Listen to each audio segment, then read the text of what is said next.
Ticket ഫിനാലെയുടെ 4ാമത്തെ ടാസ്കും അവസാനിച്ചിരിക്കുകയാണ്. 4ാമത്തെ task അവസാനിക്കുന്ന സമയത്ത് അവിടെ 4ാമത്തെ ടാസ്കിൽ വിൻ ചെയ്തിരിക്കുന്നത് ജിൻഡോയാണ്. ജിൻഡോ അതിമനോഹരമായിട്ട് ആ ടാസ്ക് കംപ്ലീറ്റ് ചെയ്തു എന്നുള്ളതാണ്. ജിൻഡോയുടെ അത്ര ധൈര്യം അവിടെ കാണിച്ചത് ഒന്ന് സായിയും ഒന്ന് ശ്രീതു ആണെന്ന് പറയേണ്ടി വരും. ബാക്കി ഒരെണ്ണത്തിന് അവിടെ ധൈര്യം ഉണ്ടായിരുന്നില്ല. സത്യത്തിൽ ആദ്യത്തെ 4 കട്ടകൾ ബാലൻസ് ചെയ്തുകൊണ്ടാണ് നമ്മുടെ ഈ ആട്ടുതൊട്ടിൽ പോലെ തൊട്ടിൽ ഇങ്ങനെ കൈകൊണ്ട് ഇങ്ങനെ കയറ് പിടിച്ചിട്ട് ബാലൻസ് ചെയ്ത് കട്ടകൾ കൊണ്ടുവയ്ക്കുക എന്നുള്ളതാണ്.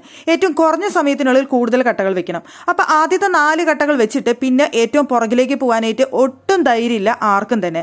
അവിടെ ധൈര്യം കാണിച്ച് ആ ഒരു കട്ട എടുത്ത് വെച്ച വ്യക്തി എന്ന് പറയുന്നത് ജിൻഡോ ആയിരുന്നു. പിന്നെ അതിന് ധൈര്യം കാണിച്ച ഒരു വ്യക്തി സായി ആയിരുന്നു. സായി പിന്നീട് സമയം കിട്ടിയാൽ വേഗം വെക്കാലോ എന്ന് വിചാരിച്ച് കുറച്ച് സ്പീഡ് കാണിച്ചതാണ് സായിക്ക് അവിടെ അത് നഷ്ടപ്പെടാനായിട്ട് കാരണമായത്. അല്ലെങ്കിൽ സായിക്ക് കിട്ടുമായിരുന്നു അത്. അതുപോലെ തന്നെ ശ്രീതു ആദ്യത്തെ 4 കട്ടകൾ അത്രയും വേഗത്തിൽ ചെയ്തു വെച്ച ഒരു വ്യക്തിയായിരുന്നു ശ്രീതു. പക്ഷേ പുറകോട്ട് പോയി ആ ലാസ്റ്റ് 5ാമത്തെ കട്ട എടുത്ത് വരുമ്പോഴേക്കും അത് മറിഞ്ഞു വീഴായിരുന്നു ശ്രീതുവിൻ്റെയും. അവിടെ ഞാൻ നോക്കുകയാണെന്നുണ്ടെങ്കിൽ ജിൻഡോയും സായിയും ശ്രീതുവാണ് ഏറ്റവും ബെസ്റ്റായിട്ട് അവിടെ കളിച്ചതെന്ന് പറയേണ്ടി വരും. അവിടെ അഭിഷേക് ഭയങ്കര പേടിച്ചിട്ട് ആ 4 കട്ട കഴിഞ്ഞപ്പോൾ പിന്നെ പേടിച്ച് അവൻ പുറകിലേക്ക് എനിക്ക് പോകാൻ പറ്റണില്ല എന്ന് പറഞ്ഞിട്ട് അത് ആ സമയം കളയാൻ വേണ്ടിയിട്ട് ചെയ്ത പണിയാണ്. 3 മിനിറ്റ് സമയം കളയണം. അപ്പോൾ അതിന് വേണ്ടിയിട്ട് ചെയ്തു 55 സെക്കൻഡിൽ 4 കട്ട വെച്ച് കഴിഞ്ഞിരുന്നു. അപ്പോൾ ആ 4 കട്ട വെച്ച് കഴിഞ്ഞതുകൊണ്ട് ഇനി അവിടെ നിൽക്കട്ടെ എന്ന് വിചാരിച്ച് ചെയ്തതാണ്. ഒരു പക്ഷേ ബുദ്ധിപരമായിട്ട് അവിടെ പേടിയുണ്ടായിരുന്നു. എനിക്ക് അതുകൊണ്ട് താല്പര്യം ഉണ്ടായിരുന്നില്ല എന്ന് പറഞ്ഞുകൊണ്ട് അഭിഷേക് അവിടെ മാറി നിൽക്കുന്നതാണ് കണ്ടത്. ഇങ്ങനെ കയറ് പിടിച്ച് മുറുക്കി പിടിച്ച് നിന്നു.